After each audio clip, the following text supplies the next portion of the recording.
If you've been scrolling through endless lists of home theater speaker kits, watching videos that all sound a little too polished, and still feel stuck on whether any of them will actually fill your living room with movie night sound, you're not alone. The fear of spending a good chunk of cash on a set that ends up sounding thin or, worse, never quite fits the space you have, is what makes most people hesitate. I've spent the last couple of weeks actually setting up a full 5.1 system in a mid-size apartment, wiring it to a modest AV receiver, and listening to everything from dialogue-heavy dramas to bass-driven action blockbusters. Link is in the description if you want to check the product details on Amazon. The Polk Audio 5.1 channel home theater system bundles two T15 bookshelf speakers, a T30 center channel, two T50 floor-standing towers, and the PSW10 powered subwoofer. On paper it looks like a everything-you-need package, but the real test is how those pieces behave once they're out of the box and into a real room. Let's walk through the setup, the everyday listening experience, and who should actually consider this kit versus who might be better off looking elsewhere. First off, the physical layout. The two T15 bookshelves are surprisingly lightweight, which makes them easy to place on either side of a TV stand or on wall-mounted brackets.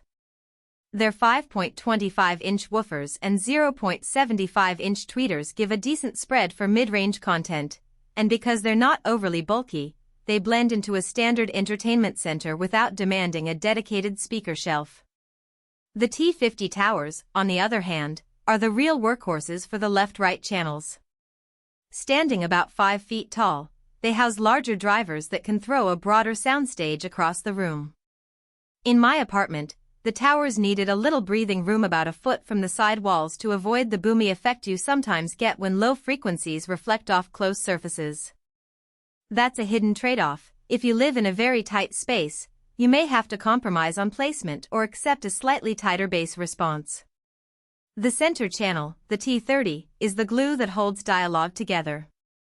It's a single driver design with a dedicated mid-range cone that stays clear of the left-right towers. When I watched a dialogue-heavy film like Spotlight, the voices stayed anchored to the screen, and there was no noticeable canyon effect that sometimes plagues cheap center speakers. However, because the T30 is a single cabinet without a separate tweeter, the highest frequencies like whispered lines or subtle ambient details can feel a touch softer compared to higher-end center units. If you're a true audiophile who cares about every whisper, you might notice that nuance. Now the subwoofer. The PSW10 brings a 10-inch driver and up to 100 watts of power, which is more than enough to give that cinematic thump without turning the room into a shaking box. In action scenes from Mad Max, the low end was present but not overwhelming. It added the right amount of punch while still letting the rest of the soundtrack breathe. One practical tip I discovered: the sub comes with a built-in volume control and phase switch.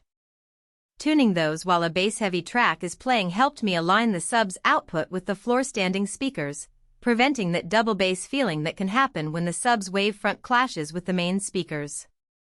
What about compatibility? Polk designed this kit to be receiver-agnostic.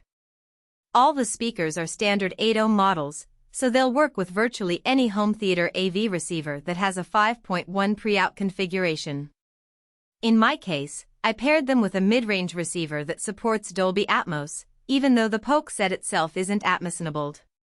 The result was a clean, well-balanced front three that didn't demand a high-end processor to sound competent.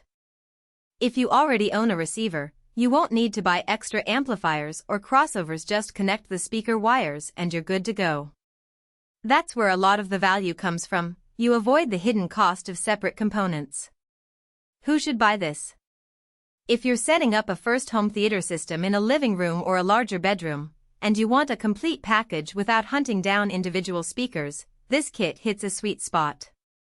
The price point is well below what you'd pay for the same number of speakers bought separately, and the sound quality is solid enough to enjoy movies, TV series, and even some casual gaming.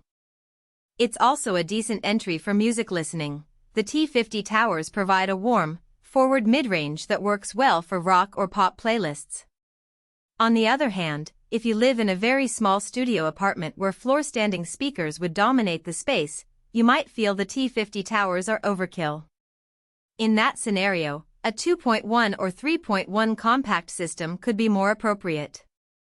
Similarly, if you're hunting for a truly immersive Atmos experience with upward-firing drivers, Polk's 5.1 kit doesn't provide that, so you'd need to look at a different solution. Finally, if you demand the absolute tightest, most precise bass possible, you might consider a larger subwoofer or a dedicated